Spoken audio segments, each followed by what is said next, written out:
Student lecture on classes के student lecture में आपका स्वागत है। मैं हूं कविता डिल्लो जो आपको पढ़ाने जा रही हूं इग्नू की एमए हिस्ट्री। और एमए हिस्ट्री का हमारा जो सब्जेक्ट है सेकंड ईयर का MHI 111, राइट। भारत में नगरीकरण जो कि है 1300 ईस्वी से 1950 ईस्वी तक का आपको नगरीकरण एक्सप्लेन करना है। ठीक है, लेट मी मैं आपको पहले ये बता दूं कि आपको जो ये इसका जो फर्स्ट वाली जो नेक्स्ट बुक है, इसकी प्रीवियस बुक है MHI 110 है।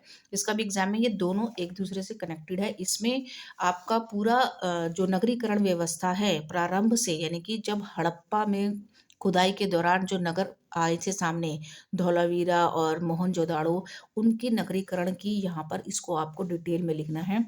1300 तक आपका 1300 ईस्वी तक, यानी कि स्टार्टिंग से इनिशियली हड़प्पा जो सिविलाइजेशन थी वहाँ से नगरीकरण मीन्स कि जो वहाँ का जो घर थे, जिस तरीके से लोग रहते थे, जिस तरीके मकान के में रहते थे, जो कि ज्योग्राफिकली जो चेंज हुआ है वो आपको एक्सप्लेन करना है।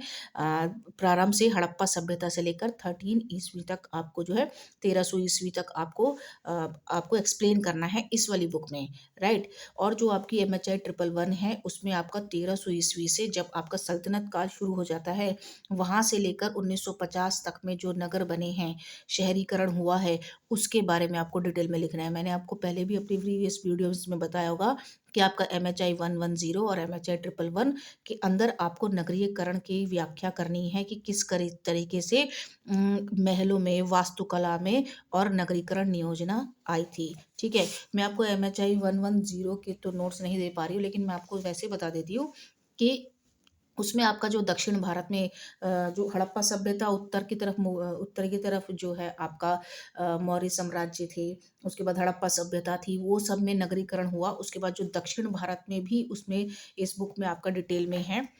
इस बुक में आपका डिटेल में है कि जो दक्षिण भारत में चोल, पांड्य और चेर आए थे, संगम काल शुरू हुआ था 100 ईस्वी से 300 ईस्वी तक।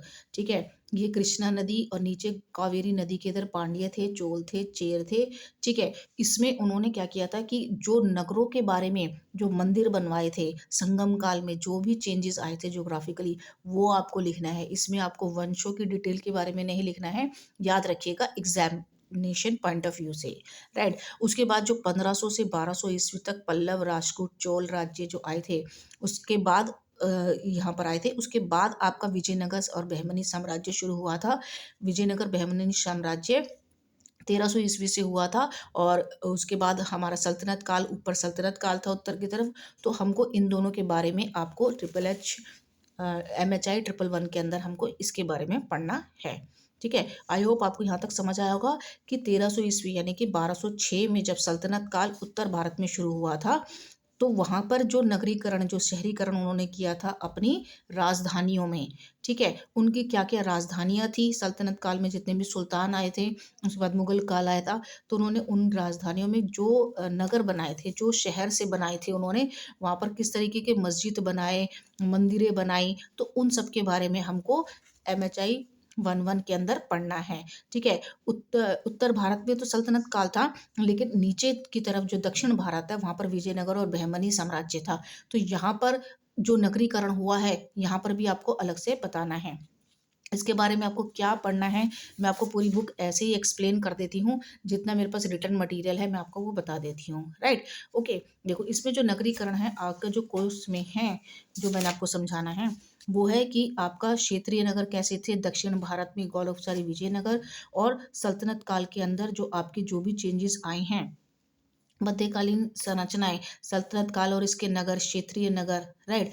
ठीक है, बंदरगाह, मध्यकालीन और राजधानी नगर कौन, अगर आगरा और फतेहपुर सीकरी, शाहजहानाबाद, जो सल्तनत काल में उनकी राजधानियां थी। दिल्ली के नदी नदी तटीय मैदान में स्थित सल्तनत के राजधानी नगर। ठीक है, इन सबको मैं आपको वैसे एक्सप्लेन कर देती हूँ क्या क्या आपको इसके अंदर लिखना है। तो एक तरीके से आपकी पूरी बुक भी एक्सप्लेन हो जाएगी और आप आंसर भी कर पाएंगे। ठीक है, स्टार्ट करते हैं कि 1200 ईस्वी से आपको पढ़ना है, राइट। स्टार्ट करते हैं। 1200 ईस्वी से आपको पढ़ना है कि उस समय शहरों का उदय, सल्तनत काल में शहरों के उदय से संबंधित विभिन्न सॉरी सल्तनत काल में शहरों के उदय से संबंधित विभिन्न बहसों की आलोचनात्मक जांच कीजिए। ठीक है, सल्तनत काल में इसका आंसर मैं आपको आगे एक्सप्लेन करूँगी, लेकिन इसका पूरा जो बैकग्राउंड आपको तैयार करना है वो ये है कि पहले सल्तनत काल में उन्होंने क्या-क्या राजधानियाँ बनाई थी, ठीक है? ये तो आपको सबको ही याद होगा, मुगल वंश, खिलजी वंश, तुगलक वंश और लोदी वंश। अब ये जो सल्तनत काल में सुल्तान आए थे, इन्होंने क्या किया कि अपनी अलग-अलग राजधानियाँ बनाई, ठीक है? जैसे किसी ने 1206 से 1210 तक लाहौर बनाया, बदायूं बनाया, दिल्ली बनाया, दौलताबाद बनाया, दिल्ली, आगरा। तो ये लोग जहाँ सुल्तान जो रहते थे, वहाँ पर उन्होंने उस चीज़ को अपना क्या बनाई, राजधानी बनाई, ठीक है? राइट। तो राजधानी बनाई तो वहाँ पर रहने के लिए उनको क्या करने पड़ेंगे, कुछ चेंजेस करने पड़े थे। अपने लिए मस्जिद बनाई, महल बनाए, और अपने लिए इस तरीके के महल बनाए कि बाउंड्री में उन्होंने पक्की दीवारें बनाई। तो किस तरीके से उन्होंने बनाया, ये सब आपको ट्रिपल वन में पढ़ना है।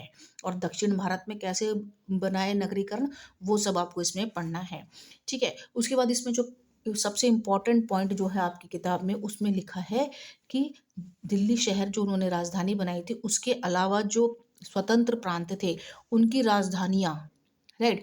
तो क्या हुआ था कि दक्षिण भारत की तरफ में, ठीक है, दक्षिण भारत की तरफ में और कुछ भारत के कुछ हिस्से थे, जैसे कि बंगाल, उड़ीसा, जौनपुर, इस तरफ के जो हिस्से थे और दक्षिण भारत के हिस्से थे, जहाँ पर मुगल साम्राज्य ने क्या किया था, सब जगह तो कम्युनिकेशन करके वो नहीं नियंत्रण कर सकते थे। तो वो क्या करते थे, अपने किसी नवाब को या फिर किसी सुल्तान को वहाँ पर शासन करने के लिए बिठा देते थे कि भाई तुम यहाँ पर नियंत्रण रखो, ठीक है? वो नियंत्रण रखने के लिए क्या करते थे कि उसके ऊपर ही स्वतंत्र उस राज्य घोषित करके उसको अपना स्वतंत्र राज्य घोषित कर देते थे, तो अपना ही कानून बना के वहाँ के राजा से बन जाते थे, नवाब बन जाते थे, ठीक है? तो इसके अतिरिक्त अन्य प्रांतीय राज्य थे, कुछ राजधानियाँ थी जो कि स्वतंत्र घोषित कर दी गई थी, राइट? तो उसमें से कौन-कौन सा था, एक बंगाल का गौड़, उड़ीसा का जाजनगर और मालवा का मांडू, जौनपुर का जौनपुर ही था, बीदर का बीदर ही था, गुलबर्गा, ठीक है? गुलबर्गा और बीदर बहमनी साम्राज्य के अंदर आते हैं, ठीक है? पहले राजधानी गुलबर्गा थी, फिर बीदर हो गई थी, ठीक है? गुजरात की राजधानी अहमदाबाद। तो ये स्वतंत्र राज्य थे जिन्होंने अपना जिनके नवाब जो सुल्तान थे वो अलग थे, उन्होंने अपने आप को स्वतंत्र घोषित कर दिया था और अपने राज्यों की राजधानियाँ अलग बनाई थी, ठीक है? तो आपके क्वेश्चन क्या है, मैं अभी आपको आगे बता देती हूँ कि किस क्वेश्चन के पॉइंट ऑफ व्यू से आपको पढ़ना है, राइट? 14वीं से 15वीं शताब्दी के दौरान विकसित राजधानी शहरों की विशेषता मुख्य रूप से राजनीतिक, आर्थिक, सामाजिक कारकों से संबंधित है, ठीक है? दिल्ली सल्तनत में विजयनगर और कुछ क्षेत्रीय राज्य शामिल थे, ठीक है? दिल्ली सल्तनत तो थी, ठीक है? उसके साथ दक्षिण भारत में विजयनगर था। तो दिल्ली सल्तनत दिल्ली को अपनी राजधानी के रूप में स्थापित करती थी और उत्तर भारत के शासन का केंद्र था। यह एक राजनीतिक और प्रशासनिक केंद्र के रूप में काम करती थी, ठीक है? जो मेन था, जो सुल्तान था, वो दिल्ली पे बैठा हुआ था, और जो दूसरे जगह थे वहाँ पर उन्होंने दूसरे सुल्तानों को भेज दिया था, नवाबों को भेज दिया था, लेकिन उन्होंने उस चीज़ को अपनी स्वतंत्र राजधानी बना लिया था, या फिर वो सुल्तानों की सेना से लड़ के अपने आप को स्वतंत्र घोषित कर दिया था, जैसे कि विजयनगर साम्राज्य ने और बहमनी साम्राज्य ने, ठीक है? वो एक अलग से स्वतंत्र राज्य थे। सांस्कृतिक केंद्र दिल्ली में विभिन्न सांस्कृतिक, ये दिल्ली के बारे में बता रहे हैं, सांस्कृतिक केंद्र और धर्म थे, राइट? तो इन सब का मिश्रण था और एक समृद्ध केंद्र था। उसके बाद विजयनगर जो है, विजयनगर साम्राज्य की राजधानी, विजयनगर की राजधानी विजयनगर ही थी, और जो दक्षिण भारत का एक प्रसिद्ध नगर था, और मोहम्मद बिन तुगलक ने दक्षिण भारत की कमजोरी को भांपकर उसको अपने राज्य में मिला लिया था, लेकिन संचार और यातायात के कारण उसमें अपना नियंत्रण रखना मुश्किल था, इसलिए विजयनगर को एक स्वतंत्र राज्य बन गया। कैसे बन गया? हरिहर और बुक्का, जब उन्होंने उसने भेजा, हरिहर बुक्का को भेजा था, तो उन्होंने क्या किया, उसी की सेना के खिलाफ लड़के अपने विजयनगर को जो है अपना एक स्वतंत्र राज्य घोषित कर दिया था। ये मैंने आपको MHI 108 में पढ़ाया था। इस चीज़ को भी हम आगे डिटेल में और पढ़ेंगे, राइट?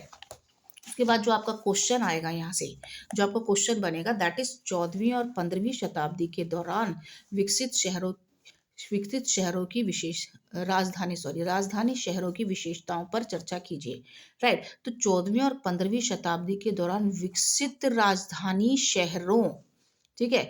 दिल्ली तो उनकी थी, राजधानी थी दिल्ली जो थी, वहाँ पर सल्तनत काल थे, वहाँ पर दिल्ली में उन्होंने अपने आप को अपनी राजधानी बना के अपने उस वहाँ पर पूरा प्रशासन का केंद्र था, व्यापारिक केंद्र था दिल्ली। लेकिन जो दूसरी जगह उन्होंने नवाब ये सुल्तान जो बैठे थे, उन्होंने अपने आप को स्वतंत्र घोषित कर दिया उस राज्य को, और उस राज्य की अलग राजधानी बन गई। ठीक है, तो वो उस चीज़ के बारे में कर रहा है। ये बहुत ही मुश्किल पॉइंट ऑफ व्यू से क्वेश्चन बन रहा है कि सब समझ ही नहीं पाएंगे कि 14वीं और 15वीं शताब्दी के दौरान विकसित राजधानी शहरों, यानी कि ऐसे राज्य जिनकी राजधानियां थी और वो अपने आप में एक स्वतंत्र राज्य थे। ये है यहाँ पर कि जो हिस्ट्री का बैकग्राउंड है, राइट। तो उसमें कौन कौन से थे राज्य, उसमें मैंने आपको अभी बताया है वो कौन कौन से थे। जौनपुर का जौनपुरी था, राइट। बंगाल का गौड़ और पांडवा थे। मालवा का मांडू, गुजरात के अहमदाबाद, गुलबर्गा और बीदर ये बहमनी साम्राज्य के थे। ठीक है, तो ये वो थे जहाँ के नवाब स्वतंत्र अपने राज्य को स्वतंत्र बना घोषित कर दिया था और उस पे अपना ही अधिकार उन्होंने कर लिया था और अपना ही कानून वो लगा रहे थे। आप इसका स्क्रीनशॉट ले लीजिए, ये आपकी बुक में सबको आपको एक्सप्लेन करना है। ये जो आपकी टेक्स्ट बुक है उसमें से मैंने आंसर लिखे हैं, आज ही रात में पूरे तैयार किए हैं आपके लिए, राइट। क्योंकि मेरे पास इतना ज़्यादा रिटर्न मटेरियल नहीं था, फिर भी मैंने आपके लिए, आपका एग्जाम है उस वजह से मैंने सारे आपके लिए तैयार किए हैं। ओके, आई होप आपको समझ आ रहा होगा यहाँ तक जो मैं आपको समझाना चाह रही हूँ। ठीक है, बिल्कुल सिंपल लैंग्वेज में है, आसान लैंग्वेज में है कि जब सल्तनत काल हुई थी तो जो सुल्तान दिल्ली में थे उन्होंने दिल्ली का तो नगरीकरण किया ही किया, लेकिन जो दूसरे दूर के राज्य थे जिनका पर वो अ, अधिकार नहीं कर पा रहे थे, नियंत्रण नहीं कर पा रहे थे, तो उन्होंने वहाँ पर के लिए नवाब भेजे। और कुछ जो वहीं के नवाब थे, वहीं के जो राजा थे, उन्होंने क्या किया कि सल्तनत काल के सिपाहियों से लड़कर अपने आप को स्वतंत्र घोषित कर दिया था। तो सल्तनत काल में कई राज्य ऐसे थे जो स्वतंत्र थे। उसमें कौन कौन था? जौनपुर, बंगाल, मालवा, गुजरात और गुलबर्गा और बीदर, राइट। और एक बहमनी वो विजयनगर साम्राज्य भी। ठीक है, विजयनगर का तो मैं अलग से टॉपिक पढ़ाऊंगी जो मैंने आपको पहले भी पढ़ाया है, राइट। तो इन सब के बारे में आपकी टेक्स्ट बुक में पूरे अलग अलग चैप्टर्स बने हुए हैं, अलग अलग इनके बारे में लिखा गया है, तो बहुत ही इंपॉर्टेंट है, राइट। तो इसमें क्या क्या आपको पढ़ना है, कैसे लिखना है, मैं आपको एक्सप्लेन कर देती हूँ। ठीक है, तो 14वीं और 15वीं शताब्दी में क्या था कि उस समय उत्तर भारत से दक्षिण भारत तक नियंत्रण रखना मुश्किल मुश्किल होता था। इसलिए शासक दूर दूर के क्षेत्रों पर अपने व्यक्तियों को भेज देते थे ताकि उन पर नियंत्रण रखा जा सके। परंतु कुछ लोग उस पर आक्रमण करके अपने अपने उस पर अपना नियंत्रण कर लेते थे, जो मैंने आपको अभी बताया है, और उसे एक स्वतंत्र राज्य घोषित कर देते थे। अब जब उसे स्वतंत्र राज्य घोषित कर देंगे तो उसका क्षेत्रीय राज्य भी उभर के आए। उसमें से कौन था? बंगाल था, गुजरात था और महाराष्ट्र था। ठीक है, आर्थिक केंद्र मतलब ये उनकी अपनी एक आर्थिक स्थिति, अर्थव्यवस्था जो थी वो अलग से अपनी अर्थव्यवस्था विकसित करते थे। सांस्कृतिक रूप से भी जो है उनकी परंपरा अलग हो गई थी। सैन्य शक्ति के लिए उन्होंने सैन्य शक्ति पर बड़ा बल रखा और अपनी मतलब सैन्य शक्ति थी तभी तो वो लड़के उन्होंने सुल्तान जो थे उनसे लड़ाई करके अपने आप को स्वतंत्र घोषित किया था। इसलिए उनकी सैन्य शक्ति जो है ताकि बाहरी आक्रमणों से रक्षा की जा सके। वास्तुकला में उन्होंने जो है शानदार इमारतें, किले और मस्जिदें और मंदिरों का निर्माण कराया। तब उन्होंने क्या क्या चेंजेस लाए, इनके शासक कौन थे और इन्होंने अपनी जो राजधानियां बनाई थी उस पर क्या क्या किया, तो वो हमें पढ़ना है, जो आपके कोर्स में है, आपकी टेक्स्ट बुक में दिखा है, मैंने उसमें से ही एज इट इज उतार दिया जो जो मुझे अपनी लैंग्वेज में सही लगा। ठीक है, उसमें पहला आ जाता है जौनपुर। जौनपुर जो है 1394 में गोमती नदी के किनारे फिरोज शाह तुगलक ने दिल्ली सल्तनत के सैनिक अभियान का आधारशिला के रूप में जौनपुर को स्थापित किया था। किया किसने था? फिरोज शाह तुगलक ने। लेकिन क्या हुआ था कि दिल्ली सल्तनत के कमजोर होते ही शर्की वंश, ठीक है, इसका पूरा नाम था मलिक उश शर्क, जिसे शर्की वंश कहते हैं, शर्की वंशों ने अपना इसमें एकाधिकार कर लिया। ठीक है, मैंने यहाँ पर अलग से भी लिखा है। शर्की वंश में पहला आया था इब्राहिम शर्की जिसने 1402 से 1440 तक शासन किया। फिर महमूद शर्की आया था जिसने 1440 से 1457 तक शासन किया था। ठीक है, अब इन्होंने इसको स्वतंत्र घोषित कर दिया और अपनी राजधानी बना लिया। ठीक है, तो उसने उन्होंने वहाँ पर क्या क्या चेंजेस किए वो हमें लिखना है। हमें बेसिकली इस पूरी बुक में 110 और 1111 के अंदर जो नगरीकरण और शहरीकरण में जो चेंजेस आए, जो इमारतें बनी, जो वास्तुकला था, ठीक है, वहाँ पर जो जो मतलब भौगोलिक या जियोग्राफिकली जो जो उन्होंने डेवलपमेंट किया, जो चीज़ें बनाई, वो ही सिर्फ लिखना है इसके अंदर हमें। ठीक है, इस बुक के अंदर। तो वास्तुकला और नियोजन की योजनाएं कैसे थी? भारत में जौनपुर अपनी वास्तुकला, आई होप आपको ये विजिबल हो रहा होगा सही से। ठीक है, वास्तुकला के लिए प्रसिद्ध था। यहाँ हिंदू जैन परंपरा ओके, दिख रहा है? ठीक है। यहाँ पर हिंदू जैन परंपरा स्थानीय परंपरा के साथ मिश्रित थी। हिंदू और जैन दोनों तरह की यहाँ कर जो वास्तुकला थी मिश्रित थी। जौनपुर के शासकों ने शिल्पकारों और विद्वानों को संरक्षण दिया था। जो जौनपुर के शासक थे शर्की वंश, इब्राहिम शर्की, इन्होंने क्या किया था कि जो विद्वान थे, शिल्पकार थे, उनको सुरक्षा संरक्षण दिया था। उनको मतलब सेफ रखते थे वो लोग, राइट। तो उसमें से इस सुल्तान इब्राहिम शर्की ने 40 स्तंभों वाला एक महल बनवाया था और सुल्तानों ने कई भवनों और मस्जिदों का निर्माण करवाया, जिसमें अटाला मस्जिद सबसे प्रसिद्ध है। ठीक है। जौनपुर का शर्की वास्तुकला की आकर्षक विशेषता इसके द्वार मंडप और खांचे वाली मेहराबें थी। जौनपुर में जो है शिक्षा, संगीत और चित्रकला का भी विकास हुआ, राइट। उसके बाद आता है गौड़ और पांडवा, जो कि कहाँ पर है, बंगाल के अंदर है, राइट। तो क्या हुआ था बंगाल के अंदर कि 14वीं शताब्दी के बंगाल में कई परिवर्तन हुए, जिसमें सर्वप्रथम टकसाल नगर यानी कि जहाँ पर बारूद बनाया जाता था और सूफियों द्वारा खानकाहें, अदरगाह और मदरसों का निर्माण हुआ, राइट। बंगाल में क्या था कि सबसे पहले गौड़ और लखनौती माल राजाओं द्वारा स्थापित की गई थी। उसके बाद 1342 में अलाउद्दीन अली शाह को पराजित करके गयासुद्दीन इल्लासी शाह सुल्तान बने थे। ठीक है। जो ये लिखा है मैंने यहाँ पर, दिल्ली में मोहम्मद गौरी के गुलाम दूसरा गुलाम बख्तियार खिलजी ने तो बंगाल को नष्ट कर दिया था। वो तो यहाँ से लूटपाट करके बंगाल को खराब कर दिया था उसने। लेकिन आगे चलकर 1352 ईस्वी में शमशीउद्दीन इल्यासी शाह ने, ठीक है ना, शमशीउद्दीन इल्यासी शाह ने अपने लखनौती को यानी कि जो बंगाल का जगह है लखनौती को का सुल्तान अपने आप को घोषित कर दिया और उन्होंने बंगाल सल्तनत की स्थापना की वहां पर। ठीक है। बंगाल को एक स्वतंत्र राज्य था, क्या था, जो कि एक स्वतंत्र राज्य बन गया था और बंगाल के अलग अलग हिस्सों को एक राज्य में उसने एकीकृत किया था, यानी कि लखनौती, सुनारगांव, सतगांव को एकजुट कर दिया था, यानी कि जो अलग अलग राज्य थे उनको अपना एक हिस्सा बना लिया था।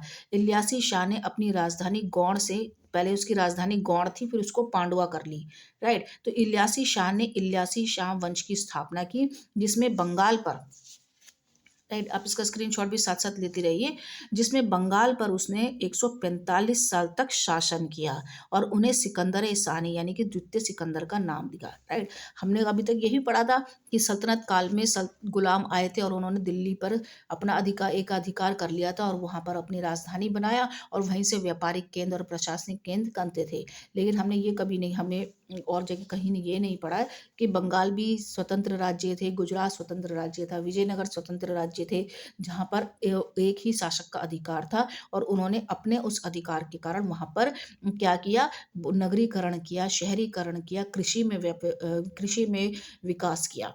ठीक है। क्योंकि वो उनकी एज ए प्रॉपर्टी बन गई थी कि ये हमारा राज्य, हम यहाँ के राजा हैं, राइट। ऐसी बंगाल था जिसमें कि शर्की राजवंश ने 145 साल तक शासन किया था, राइट। कितना इंपॉर्टेंट है ये।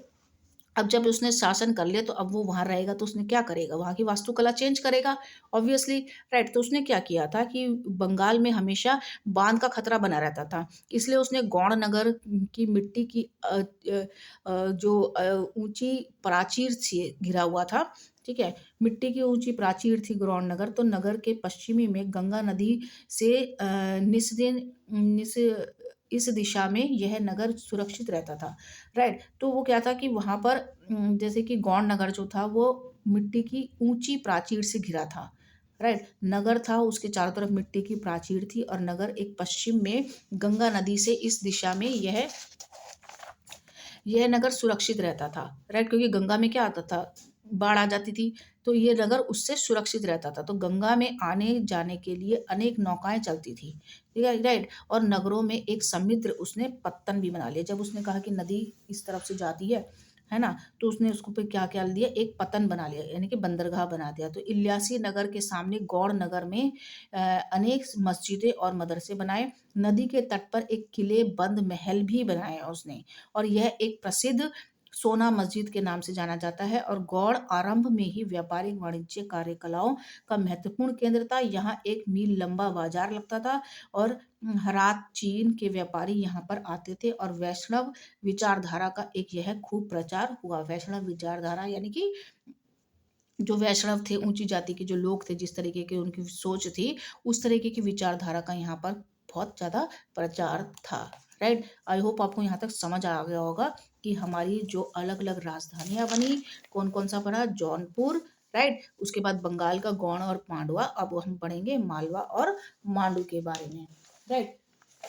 मालवा और मांडू के बारे में अब हम पढ़ेंगे। मालवा जो है ये, मालवा जो है ये मालवा की राजधानी थी मांडू, राइट। आई होप आपको विजिबल हो रहा होगा, पूरी रात बैठ के मैंने आपके लिए बनाया है, राइट। तो 14वीं शताब्दी में विकसित शहरों के अंदर जो आ जाता है आपका मालवा आ जाता है, जिसकी राजधानी है मांडू। तो मालवा की राजधानी मांडू है, अपनी शानदार इस्लामिक और हिंदू वास्तुकला के अनूठे संगम और प्राकृतिक सुंदरता को दर्शाती है। मांडू को सबसे पहले परमारों ने बसाया था और फिर दिलावर खान गौरी ने 1401 में मालवा सल्तनत की स्थापना की बाद में मांडू को अपनी राजधानी बनाया। दिल्ली खान गौरी के बेटे होशंग शाह ने मांडू को एक सुंदर विकसित किया, राइट। अब मांडू में क्या क्या चेंजेस लाए इन लोगों ने वो हम इसमें पढ़ेंगे, राइट। तो दिलावर खान के जो बेटे थे होशंग शाह ने मांडू को सुंदर और विकसित बनाया, राइट। आई होप आपको समझ आ रहा होगा यहाँ तक, ठीक है। साथ साथ इसका स्क्रीनशॉट भी ले लीजिए, ठीक है। इसे सादियाबाद या फिर आनंद का शहर भी कहा जाता था। फिर 1555 से 1560 तक बाज बहादुर इसके अंतिम शासक रहे और इसमें अलग अलग सुल्तानों ने कब्जा किया, इसलिए यह एक महत्वपूर्ण सैन्य राजनीतिक केंद्र बना रहा, राइट। अब इसके बाद यहाँ की नगर योजना। अब आपको यहाँ पर क्या करना है कि इन सारे जो राज्य हैं और उनकी राजधानी है उनके बारे में, उनकी वास्तुकला के बारे में सारा लिखना है, क्योंकि एक क्वेश्चन आ गया तो 5 पेज का तो आप आंसर बना ही लेंगे। इनके बारे में अगर थोड़ा बहुत भी लिखेंगे, मैं आपको तो पूरा ही डिस्क्राइब कर रही हूँ। मांडू ने हिंदू और इस्लामी शैलियों का अनूठा मिश्रण था, जिसमें स्मारक थे, बिल्कुल हिंदी के स्पष्ट हिंदी में लिखा हुआ है, सिंपल लैंग्वेज में लिखा है, बिल्कुल घर की लैंग्वेज। मांडू में एक किला था जो चारों ओर से पत्थर की दीवारों से और दरवाजों से घिरा था, जिसे एक अभेद किला भी जाना जाता है। और इसमें क्या थे कि झील और जल संरचनाएं थी। शहर के बीचों बीच प्राकृतिक झीलों का उपयोग किया जाता था, जिससे सौंदर्य और जल प्रबंधन दोनों का ध्यान रखा जाता था। यह शहर जो है विंध्याचल की पर्वत पर स्थित था, और जिससे इसे प्राकृतिक सुरक्षा और सुंदर दृश्य मिलता है। वास्तुकला में अगर हम देखेंगे, ये तो पहले नगर योजना थी, कैसा सुंदर था, ठीक है। आप इसका स्क्रीनशॉट भी लेते रहिए, ओके ओके, राइट। नेक्स्ट आगे बढ़ते हैं, ओके। अगला है यहाँ पर जो इसका यहाँ पर पॉइंट रह गया है, ठीक है। वास्तुकला, नुकीले मेहराब, जामी मस्जिद और अन्य संरचनाओं में नुकीले मेहराबों का सुंदर उपयोग होता था, ठीक है। जामी मस्जिद जो है वहाँ पर हर जगह किले के साथ में क्या होता था, एक मस्जिद तो मुसलमान लोग बनाते ही थे, तो उन्होंने क्या किया था वहाँ पर सुंदर जो नुकीले पत्थर थे, नुकीले मेहराबों का उपयोग मिलता है, ठीक है। उसके बाद हमारा नेक्स्ट आ जाता है कि जहाज महल क्या था। जहाज महल, ओके, विजिबल हो रहा है, ओके सॉरी। जहाज महल जो झीलों के बीच स्थित एक शानदार महल है, जो अपनी अनूठी संरचना और हिंदू शैली से प्रेरित वास्तुकला के लिए प्रसिद्ध है। हिंडोला महल, इसका नाम इसकी ढलान वाली दीवारों के कारण पड़ा, जो एक झूले की तरह रूप में दिखती है, ठीक है। वहां पर क्या कहा था, जहाज महल बनाया उन्होंने, हिंडोला महल बनाया, जामी मस्जिद बनाया जो कि अपनी विशाल सपाट छत और बड़े प्रांगण के एक रूपता के लिए जानी जाती है, ठीक है। उसके बाद होशंग शाह का मकबरा, यह भारत के सब पहले संगमरमर के स्मारक के रूप में से एक है, जिसमें ताजमहल की वास्तुकला को भी प्रभावित किया है। संगमरमर का उसने अपना लिए मकबरा बनाया था, अरे वाह, होशंग शाह ने, ठीक है। शाही हमाम का मतलब स्नानागार, तो शाही स्नानागार जो अपनी स्थापत्य कला के लिए उल्लेखनीय है। मांडू की वास्तुकला सिर्फ पत्थरों का ढांचा नहीं, बल्कि इतिहास और प्रेम और कला का संगम है, जो इसे मालवा की राजधानी के रूप में विशेष स्थान दिलाता है। मांडू की वास्तुकला में हिंदू मुस्लिम दोनों संस्कृतियों और अवस्थाओं की झलक दिखाई देती है, जो इस क्षेत्र पर विभिन्न शासक काल का परिणाम है, राइट। बिल्कुल सिंपल है। मांडू की योजना जो है प्राकृतिक योजना को ध्यान रख के ही बनाया है, जो परमार, राजपूतों, अफगानों और मुगलों के शहर के में बसने के लिए आकर्षित करती है, ठीक है। बिल्कुल सिंपल लैंग्वेज में है कि आपको मांडू के बारे में बताना है, जो कि मालवा की राजधानी है, जो कि एक स्वतंत्र राज्य बन गया था। ओके, यहाँ तक समझ आया होगा, आप इसका स्क्रीनशॉट ले लीजिए साथ साथ। राइट, उसके बाद हम नेक्स्ट बढ़ते हैं, हमारा है उसके बाद पढ़ते हैं हम नेक्स्ट अहमदाबाद। राइट, मैं ये गुलबर्गा वाला बाद में बताऊंगी क्योंकि ये बहमनी साम्राज्य का है। राइट, अहमदाबाद आपको सबको ही पता है कि अहमदाबाद जो है गुजरात में है। राइट, तो अहमदाबाद गुजरात में के सूबेदार जफर खान ने 14वीं शताब्दी में दिल्ली के तुगलकों के विरुद्ध अपने को स्वतंत्र घोषित कर गुजरात का सुल्तान गुजरात सल्तनत की स्थापना की थी। ठीक है, तो याद रखना, गुजरात के सूबेदार जफर खान ने 14वीं शताब्दी में दिल्ली के तुगलक के विरुद्ध अपने आप को, है मुसलमान ही, लेकिन जफर खान ने अपने आप को जो है गुजरात सल्तनत की स्थापना उसने अपनी अलग कर दी। ठीक है, उसके बाद क्या हुआ कि फिर 1411 ईस्वी में अहमद शाह ने अहमदाबाद को गुजरात की राजधानी घोषित कर दिया, क्योंकि यहाँ से दक्षिण और मध्य गुजरात पर आसानी से नियंत्रण रखा जा सकता था। राइट, तो क्योंकि फिरोज शाह तुगलक, बहमनी, विजयनगर, ये सारे जो राज्य थे, ये इनकी शक्तियां जो थी वो भी इस क्षेत्र पर सक्रिय थी, वो सब इस पे अधिकार करना चाहते थे। क्योंकि उसके बाद 15वीं शताब्दी में के उत्तरार्ध में सुल्तान मोहम्मद बगेड़ा आए थे, जिन्होंने इसको राजधानी की अहमदाबाद से चंपानेर में स्थानांतरित कर दी गई। पहले गुजरात की राजधानी अहमदाबाद थी, फिर जो मोहम्मद बगेड़ा आया उसने इसको अहमदाबाद से चंपानेर में स्थानांतरित कर दी, ये आपकी बुक में भी लिखा है। लेकिन बाद में अहमदाबाद फिर से महत्वपूर्ण हो गया और यह एक बड़ा वाणिज्य सांस्कृतिक क्षेत्र बन गया। ठीक है, बिल्कुल सिंपल है। नगरीय योजना क्या थी कि यहाँ पर व्यापार था, शिक्षा थी, दूर दूर से यहाँ पर शिक्षा ग्रहण करने के लिए आते थे। वास्तुकला थी, समृद्ध केंद्र था जो गुजरात सल्तनत के दौरान फला फूला। राइट, वास्तुकला में क्या क्या चेंजेस लाए, देखते हैं इन्होंने क्या क्या चेंज किया बगीड़ा ने। राइट, तो अहमदाबाद की वास्तुकला इंडो इस्लामिक और हिंदू जैन परंपराओं का अनोखा संगम है, जिसमें पतले बुर्ज, विस्तृत पत्थर की नक्काशी वाले मेहराब, गुंबद, ठीक है, ये सब बनाए गए थे। जामा मस्जिद, सिद्ध सैयद मस्जिद, और जहां हिंदू मंदिरों के स्तंभों और मेहराबों को पुनः उपयोग किया गया था। हर जगह उन्होंने मस्जिद बनाए जो कि मंदिर के डायरेक्शन आकार के थे। ठीक है, स्तंभ बनाए, चूना मोटर सीमेंट की नई तकनीकी का प्रयोग किया, पुराने शहर में समृद्ध लकड़ी की नक्काशी के लेके आई, हवेलियों में नक्काशी करी, जैसे पोल पारंपरिक घर भी इस दौर में की पहचान है। ठीक है, अहमदाबाद की यही वास्तुकला है।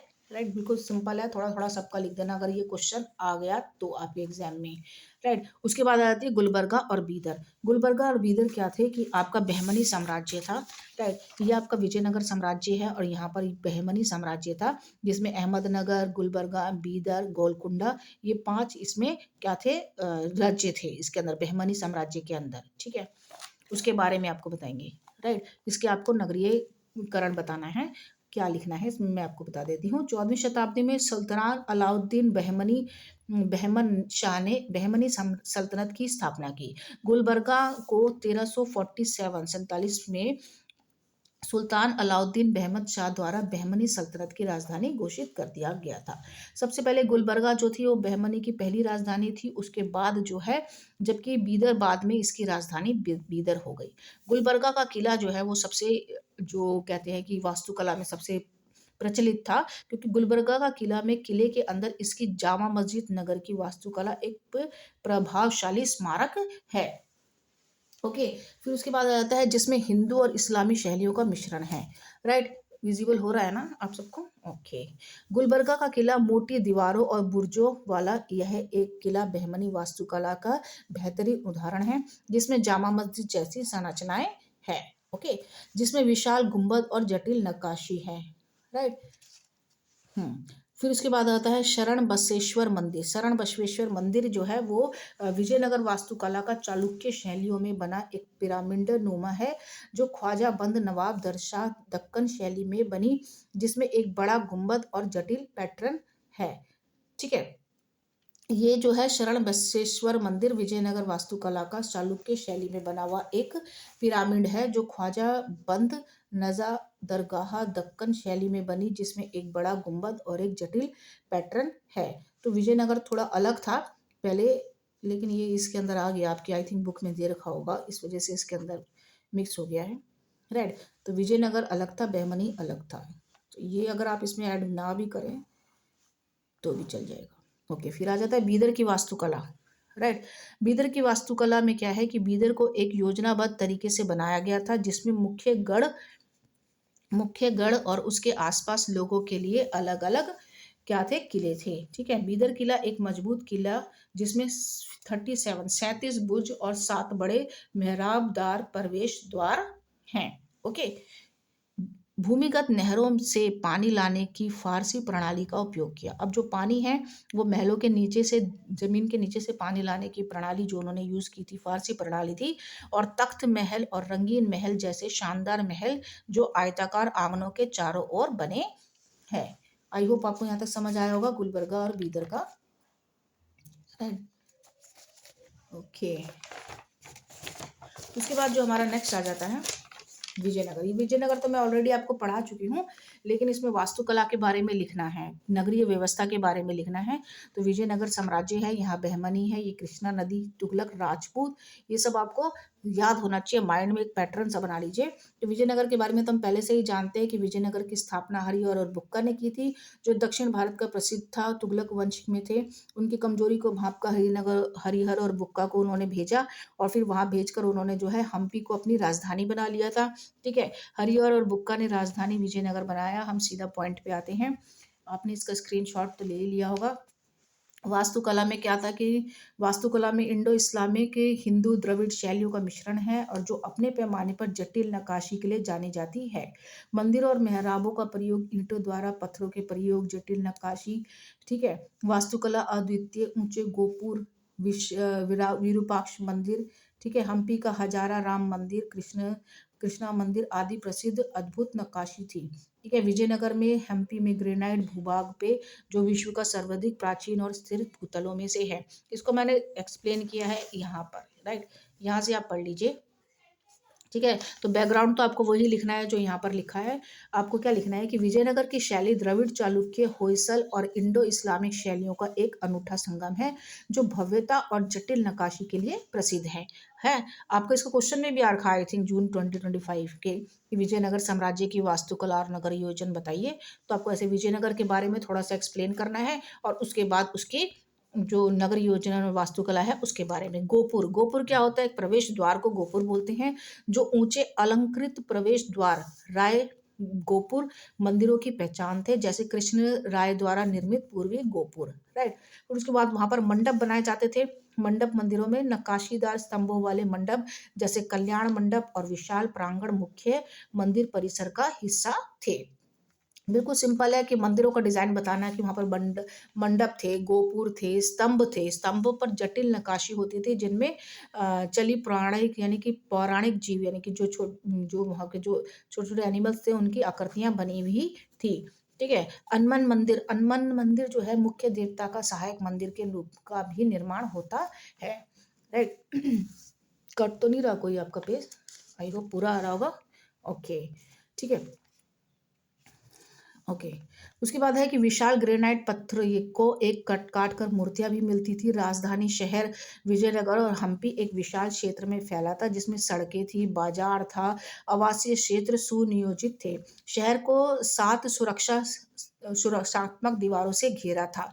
सिंचाई के लिए रायचूर द्वाब पर निर्भर थे। रायचूर द्वार कौन सा है? मैंने आपको बताया था कि ये आपका विजयनगर है। यहाँ पर कृष्णा नदी है और यहाँ पर ये तुंगभद्रा नदी है, और बीच में जो रायचूर दोआब है, जिसकी वजह से बहमनी और विजयनगर साम्राज्य आपस में क्या करते थे? लड़ते रहते थे, क्योंकि यहाँ की मिट्टी बहुत उपजाऊ थी और पूरी अर्थव्यवस्था है कृषि के ऊपर डिपेंडेंट थी। कृषि से बहुत ज्यादा उत्पादन होता था और राजस्व भी आता था।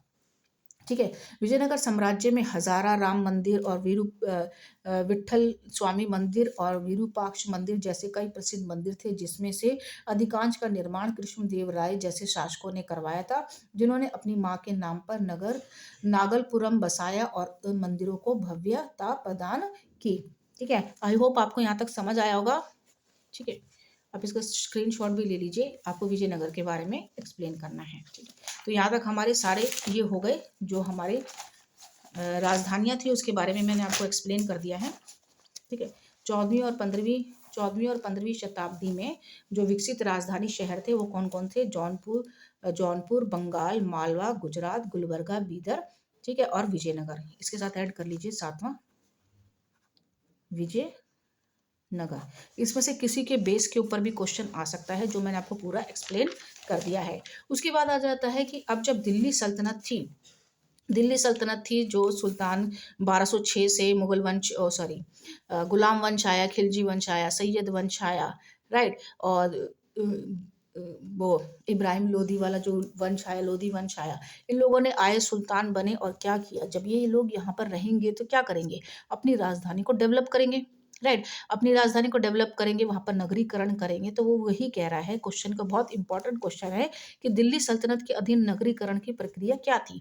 अब वो लोग आएंगे, अब वो मोमडन है, उनकी संस्कृति अलग है, तो वो क्या बनाएंगे, अपने लिए क्या बनाएंगे, मस्जिद बनाएंगे, मेहराब बनाएंगे, खानकाह बनाएंगे, राइट। तो उन्होंने क्या क्या किया वो हम इस चैप्टर में पढ़ेंगे। आपका ये वाला जो चैप्टर है उसमें है। दिल्ली सल्तनत की स्थापना, बिल्कुल सिंपल लैंग्वेज में आप इसका साथ साथ स्क्रीनशॉट भी लेते रहिए, मैं आपको एक्सप्लेन भी कर रही हूँ।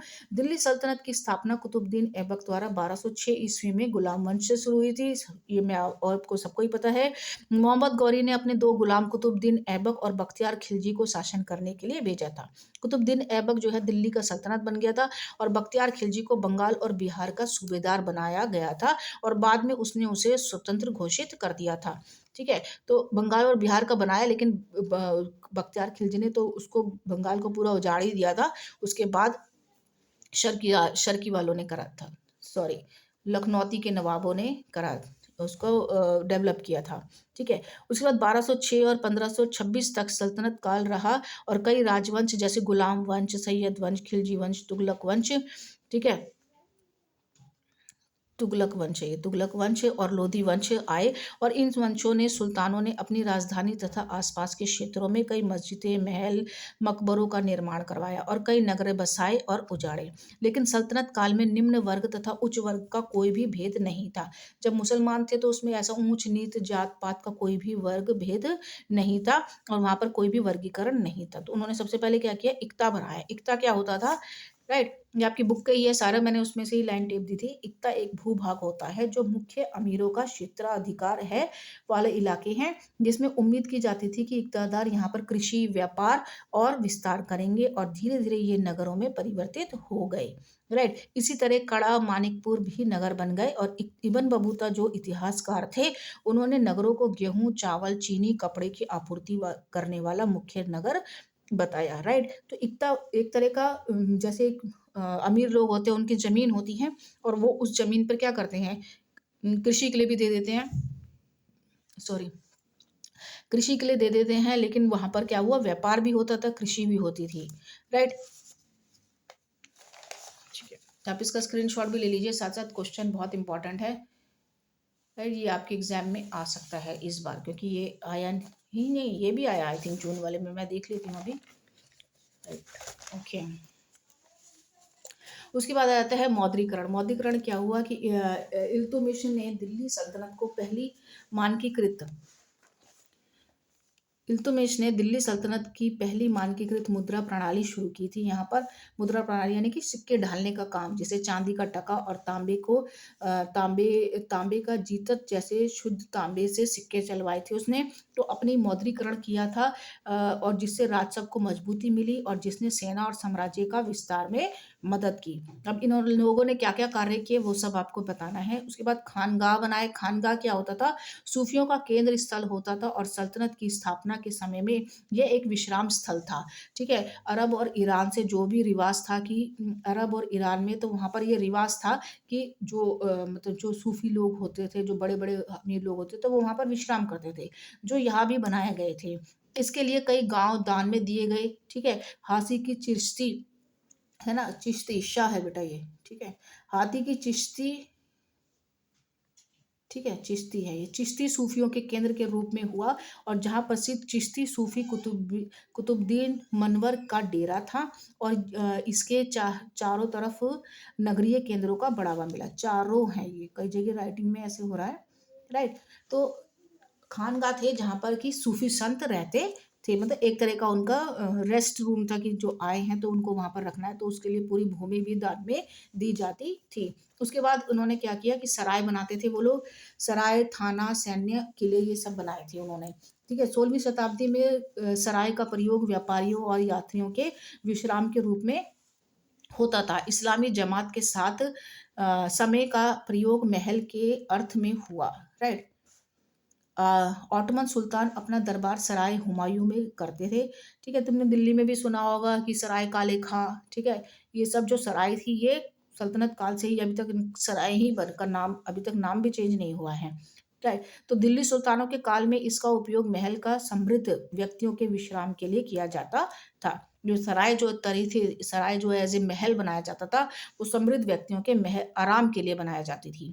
ठीक है, जियासुद्दीन बर्नी ने अलाउद्दीन के महल को सराय कहा था। जियासुद्दीन बर्नी मीन्स ये इतिहासकार थे। चंबल की घाटी के डकैत से निपटने के लिए अब क्या होता था, जब अमीर अमीर लोग, व्यापारी लोग इन सरायों में रुकेंगे तो वहां पर क्या होता था, डकैत लोग आ जाते थे चोरी करने के लिए।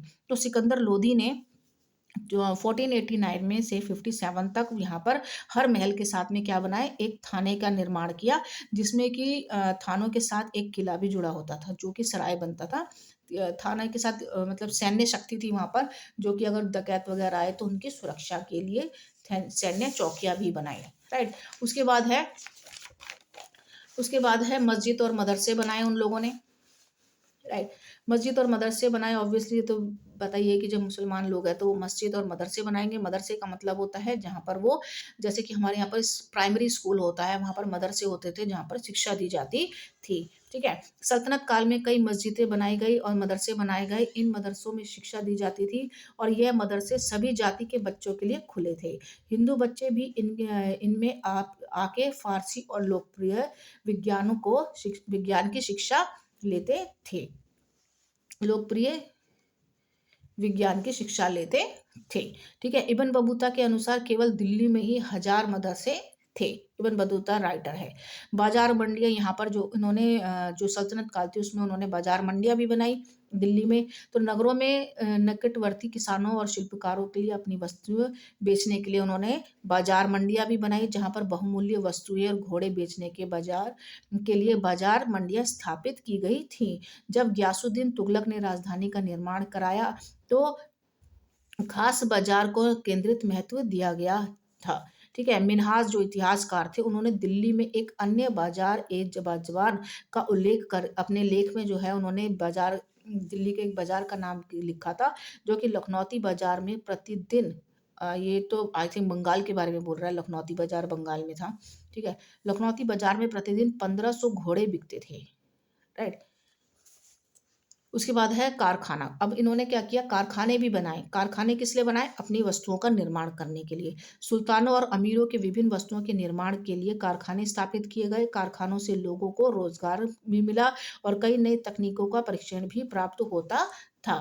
ये सब चीजें उन्होंने चेंजेस सल्तनत काल में, मतलब सुल्तानों ने किए थे शहर के अंदर। ठीक है, नगर और कस्बों की लहर सी दौड़ गई, मतलब उन्होंने क्या किया कि बिल्कुल नगर बनाए, फटाफट जल्दी जल्दी जल्दी, जहाँ उन लोगों को बसना था, अपनी सैन्य शक्ति दिखानी थी, जैसे हानि, थानेसर, कड़ा, मेरठ आदि। इब्न बतूता ने इनमें से कई नगरों की प्रशंसा की है।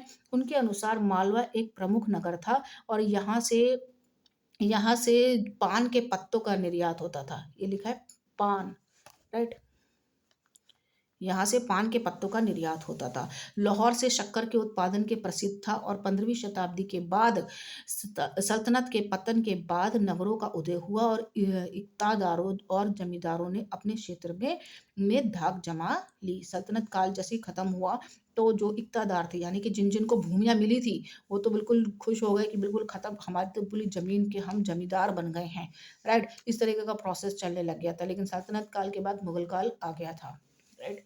आप इसका स्क्रीनशॉट भी ले लीजिए साथ साथ। ओके, नेक्स्ट आगे बढ़ते हैं। यहाँ तक था आपका दिल्ली सल्तनत में नगरीकरण की प्रक्रिया। अब तो ये हो गया कि दिल्ली सल्तनत में क्या क्या बनता था, इक्ता बनता था, कारखाने बनते थे, बाजार मंडियाँ बनती थी, मदरसे बनते थे, मंदिर बनता था, थाना बनता था, सराय बनता था, खानगाह बनता था। ये सब चीज़ें उन्होंने नगरीकरण में किया। किसने? सुल्तानों ने। अब नगरीकरण तो कर लिया, लेकिन आपकी बुक में एक क्वेश्चन है, नेक्स्ट चैप्टर है, जिसमें कि सल्तनत काल में जो शहर उदय हुए हैं उनसे संबंधित विभिन्न बहसों की आलोचनात्मक जांच कीजिए। अब यानी कि जो बहस होती थी, यानी कि इतिहासकारों ने, किसी ने कहा कि इन्होंने अच्छे के लिए किया है और किसी ने कहा कि इन्होंने जो नगरीकरण किया है वो अपने फायदे के लिए किया है। राइट। लेकिन क्या था, इतिहासकारों ने क्या क्या लिखा? अभी जो सल्तनत काल में इतिहासकार थे जिन्होंने उनकी जीवनियां लिखी थी वो तो अलग थे। ये वाले इतिहासकार हैं जिन्होंने आलोचना की थी। क्या आलोचना की थी उसके ऊपर आपका क्वेश्चन है। ये जो इसमें आपका, आई थिंक ये जून में तो नहीं है, 25 में तो नहीं आया, उससे पहले आया है ये क्वेश्चन। ठीक है। सल्तनत काल में शहरों के उदय से संबंधित विभिन्न बहसों की आलोचनात्मक जांच कीजिए। क्वेश्चन में इतिहासकारों की बहस के बारे में तो बहुत जोर शोर से पूछते हैं। ठीक है। सल्तनत काल में नगरों के उत्थान विद्वानों और इतिहासकारों के लिए बहस का केंद्र बन गया था। क्यों बन गया था ये मैं आपको बताती हूँ। राइट। ध्यान से समझिएगा, क्योंकि आप क्वेश्चन का स्क्रीनशॉट ले लीजिए। ओके। सल्तनत काल में वास्तुकला में परिवर्तन आया, सामाजिक परिवर्तन आया, आर्थिक परिवर्तन आया, तकनीकी परिवर्तन आया। तो अलग अलग दृष्टि से जो इतिहासकार थे वो उसको अलग अलग दृष्टि से देखते थे और उसकी आलोचनात्मक आलोचना करते थे। तो कुछ इतिहासकारों ने इसे सामाजिक और आर्थिक रूप में गतिशील बताया। कुल कहते थे कि अच्छा हुआ है, विकास हो रहा है नगर का, राज्यों का। लेकिन कुछ लोग कहते थे ये अत्याचार और शोषण का काल है। ठीक है। जो लोग कहते थे कि ये आर्थिक दृष्टि से प्रगतिशील है, वो क्या कहते थे कि सल्तनत काल में कई तकनीकी चेंज आए। उन्होंने सिंचाई करवाई पानी के लिए, सिंचाई के लिए पानी की नहरों को से सिंचाई के लिए जो है उन्होंने जो नई नई तकनीकी है वो यूज की, मतलब सिंचाई व्यवस्था अच्छी करवाई। ठीक है। और सल्तनत काल के दौरान नगरीकरण और शहरीकरण हुआ, डेवलपमेंट की, सड़कें बनाई, महल बनाए, घर बनाए। ठीक है। तो आर्थिक स्थिति को बढ़ावा आया, व्यापार हुआ। सल्तनत काल में व्यापार और वाणिज्य का विकास हुआ, जिसमें विभिन्न क्षेत्रों के बीच आर्थिक संबंध मजबूत हुए। इंडो इस्लामिक वास्तुकला, और वास्तुकला में हमने अभी आगे पढ़ा है कि क्या क्या उन्होंने चेंजेस किए। हिंदू मुस्लिम वास्तुकला का मिश्रण बना। लेकिन कई लोग इतिहासकार जो है इसको अत्याचार और शोषण का काल मानते थे। कि उन्होंने कहा कि सल्तनत काल में भारत में साम्राज्य जो हुआ है, साम्राज्य का शासन था, जिसमें भारतीय समाज के व्यापक सामाजिक आर्थिक विशेषताएं आई। ठीक है। किस किस तरीके की विशेषताएं आई थी, है ना? एक तो धार्मिक भेदभाव, तो ऑब्वियसली वो मुस्लिम थे और हिंदू के ऊपर उन्होंने साम्राज्य किया था। ठीक है। तो सल्तनत काल में धार्मिक भेदभाव थे, जिससे विभिन्न समूहों के बीच तनाव पैदा हुआ था। राजनीतिक अस्थिरता आई। ठीक है। जिसमें सामाजिक आर्थिक विकास में बाधा हुई। ठीक है। राजनीतिक अस्थिरता यानी कि एक सुल्तान आ रहा, फिर दूसरा सुल्तान आ रहा, फिर उसको मार के वो दूसरा सुल्तान बन रहा, फिर दूसरा राजा आ रहा। इस तरीके से राजनीतिक अस्थिरता आई थी। राइट। आई होप आपको यहाँ तक समझ आ रहा होगा। उसके बाद सामाजिक विषमता, सामाजिक विषमता यानी कि हिंदू का धर्म अलग था, मुसलमान अलग था, उनका रहन सहन अलग था। हिंदुओं का अलग था, मुसलमानों का अलग था, तो दोनों वर्गों के बीच में संघर्ष था। राइट। तो इसके बारे में आप थोड़ा, मैंने यहाँ पर डॉट डॉट इसलिए डाला है कि हिंदू, आप इसमें अपने आप बना के लिख सकते हैं अगर आपको आंसर बड़ा करना है। 5 पेज का आंसर तो आपको लिखना ही है। इतिहास अब आ जाता है मेन पॉइंट, कि इतिहासकारों की दृष्टि से प्रगतिशील और नकारात्मक दोनों पहलुओं को कैसे इतिहासकारों ने व्याख्या की, वो हम इसमें पढ़ेंगे, जो कि बहुत इंपॉर्टेंट है। इसको सर्च करने में मुझे थोड़ा टाइम लग गया, क्योंकि मोहम्मद हबीब इतिहासकार जो थे, उनका कहना था कि हिंदुओं का जबरन धर्मांतरण कराया, यानी कि हिंदुओं से जो धर्म चेंज करके उनको मुसलमान बनाया, वो एक मिथक है ना, यानी कि एक झूठ था। क्योंकि लाखों निम्न जाति के जो लोग थे, जो कि ब्राह्मणवादी उत्पीड़न से बचने के लिए उन्होंने स्वेच्छा से खुशी खुशी इस्लाम धर्म को अपनाया था। क्योंकि आप सबको पता है कि ब्राह्मणवादी छुआछूत था, ऊंच नीच बहुत थी भारत के अंदर। ये मतलब कहते हैं कि ये वैष्णव है, ये शूद्र है, और ये पंडित है, ये ब्राह्मण है। वो उनका छुआ नहीं खाते थे, जिस रास्ते से वो जाते थे उस रास्ते में नहीं आते थे। उनके कुएं का अगर पानी में हाथ लगा दे तो उस जगह का शुद्ध अगर हाथ लगा दे तो उस जगह का पानी वो लोग नहीं पीते थे।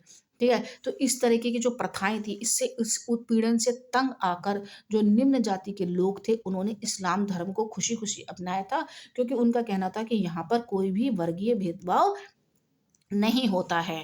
राइट, ये बात भी सही है वैसे। जो उद्योग और वाणिज्य के संपन्न केंद्रों और एक बदलाव प्रदर्शित करता है। इस्लाम एक मुक्तिदायक शक्ति है, ये किसने कहा है? मोहम्मद हबीब ने कहा है, जिसने पहली बार भारत में सच्ची सामाजिक समानता लाई और जिसके परिणाम स्वरूप हिंदुओं ने स्वेच्छा से मुस्लिम सुल्तानों के लिए शानदार मस्जिदों और महलों का निर्माण में मदद की। ठीक है, अलाउद्दीन खिलजी के समय में ग्रामीण क्रांति आई और हबीब का ये कहना था। ठीक है, तो ये जो 2 पॉइंट है, इसी पर दूसरे इतिहासकारों ने इनकी आलोचना की। वो क्या-क्या की? एक केएफ एफ है ये बेटा ये। ठीक है, केएफ अशरफ ने जो है life and condition of the people of Hindustan में टर्की विजय के बाद शहरी शिक्षित के महत्वपूर्ण परिवर्तन पर प्रकाश डाला। उन्होंने 1200 से 1500 तक का लिखा। तो उन्होंने कहा कि मोहम्मद हबीब की जो नगरीय और ग्रामीण क्रांति का जो उन्होंने बोला है, उस चीज़ को अशरफ ने नकारा। ठीक है, उन्होंने कहा कि उन्होंने अस्वीकार किया है। उन्होंने कहा कि जो मस्जिद और मकबरे और मरहब का जो निर्माण किया है, वो मंदिरों की जगह किया था। अरे भाई, जो मंदिर तोड़े गए थे, उनकी जो जगह खाली करी हुई थी, वहां पर उन्होंने मस्जिद और मकबरे बनाए थे, उनका कहना था। जो एक नए शासन की सांस्कृतिक और स्थापत्य का प्रतीक है, वो अपना स्थापत्य डालना चाहते थे, इसलिए उन्होंने हटा के अपनी निशानियां बनाई। ठीक है, ऐसा तो नहीं है कि मुसलमान ने मंदिर बना दिया, नहीं, उन्होंने मस्जिद और मकबरे बनाए, जहाँ पर मंदिरें बनने थे। तो इसका मतलब उन्होंने अपना शासन जमाने के लिए अपने लिए मस्जिद और मकबरों का मदरसों का निर्माण कराया था। राइट, वहीं पर इरफान हबीब कहते हैं कि मोहम्मद हबीब की वो दृष्टिकोण को अस्वीकार करते हैं। वो भी मोहम्मद हबीब के दृष्टिकोण को अस्वीकार करते हैं, क्योंकि उनका कहना है कि जो उन्होंने श्रमिक वर्गों से मुक्ति की बात की है, उस चीज़ को उन्होंने भी नकारा है। क्यों नकारा है? क्योंकि इरफान हबीब का कहना है कि उन्होंने सबको अपने में शामिल करने के लिए वर्गीकरण को हटाया। अगर वो भेदभाव दिखा देते तो उनके साथ कौन जुड़ता? इसलिए उन्होंने जो निम्न जाति के लोग थे, वहाँ पर उनको दिखाया कि हम तो कोई भेदभाव नहीं करते हैं।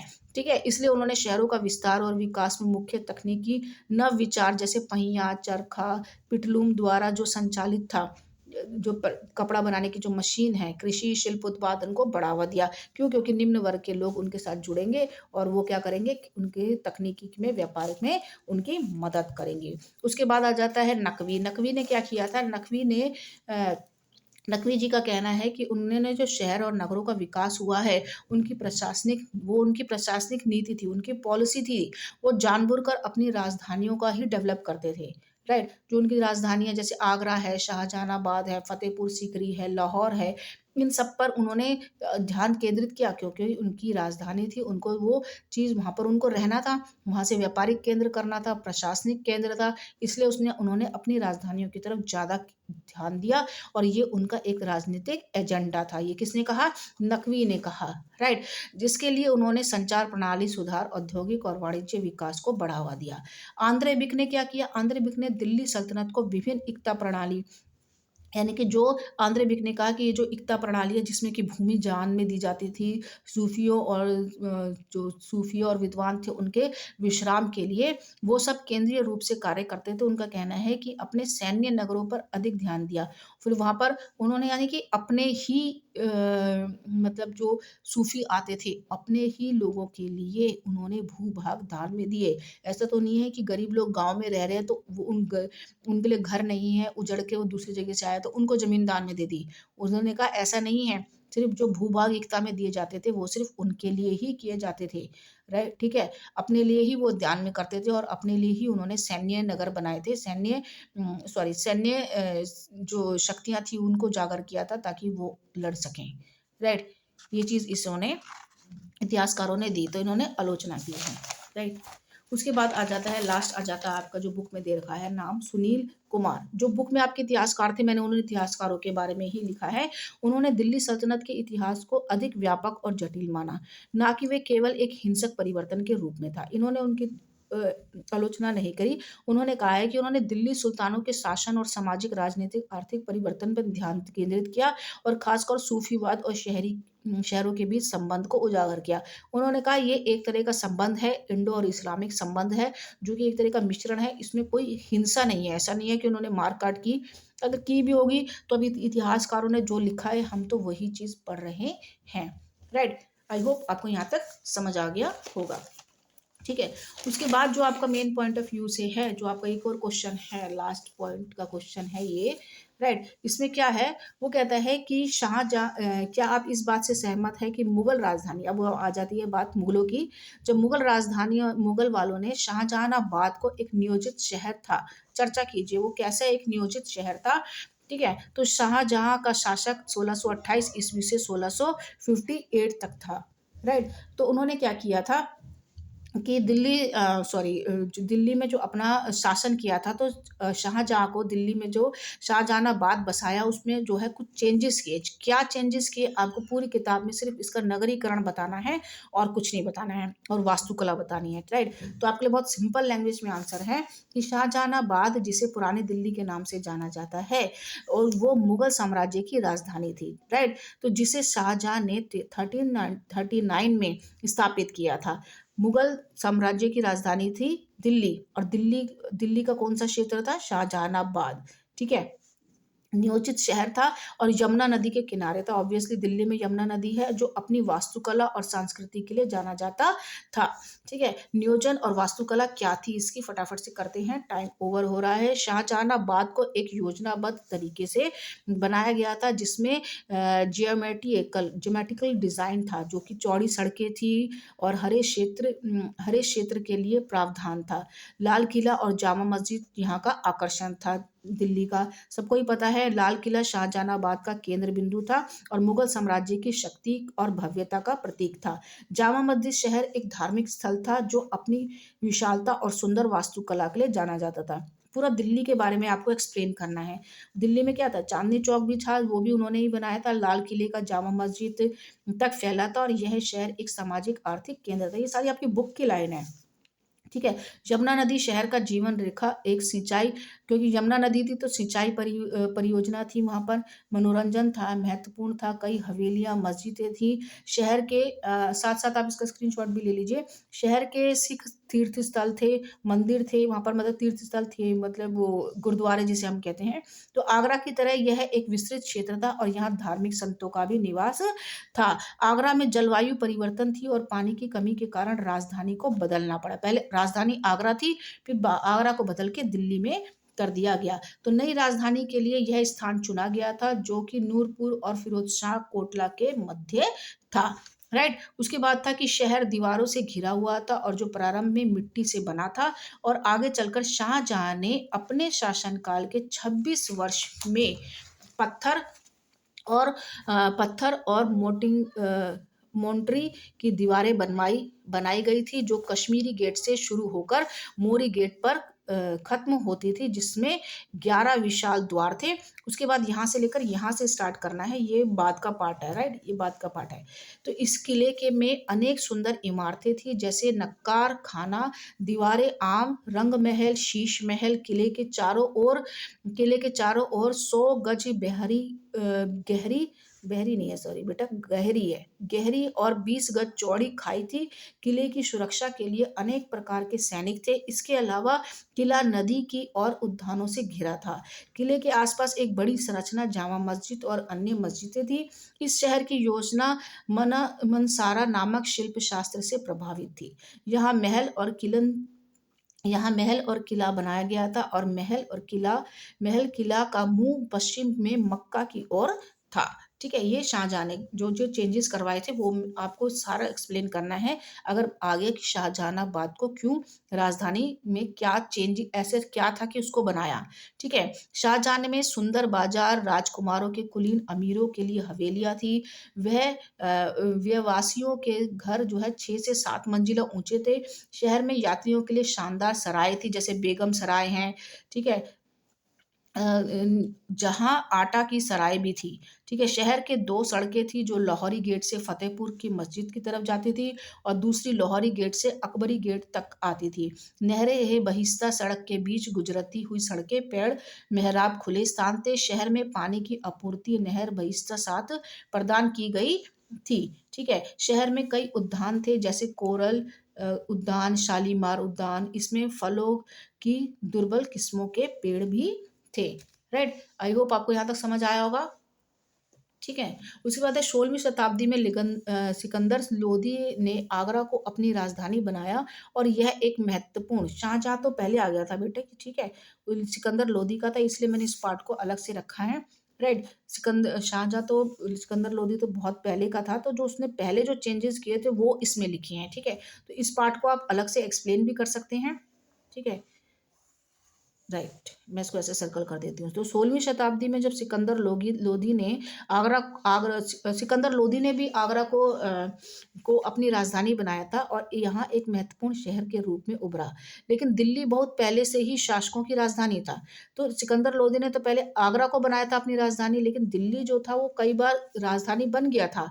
तो जब शाहजहाँ ने 1648 ईस्वी में अ, में इसको पुनः, इसको लिखा हुआ है मैंने पुनः, ठीक है, पुनः अपनी राजधानी बनाया, तो आगरा, फतेहपुर सीकरी, शाहजहानाबाद जैसी राजधानी नगर मुगल साम्राज्य की राजधानी बनाए जाने के कारण काफी शक्तिशाली थे, ठीक है। तो पहले तो फतेहपुर सीकरी था, उसके बाद क्या हुआ, राजधानी किसको बनाया, शाहजहानाबाद को बनाया शाहजहां ने।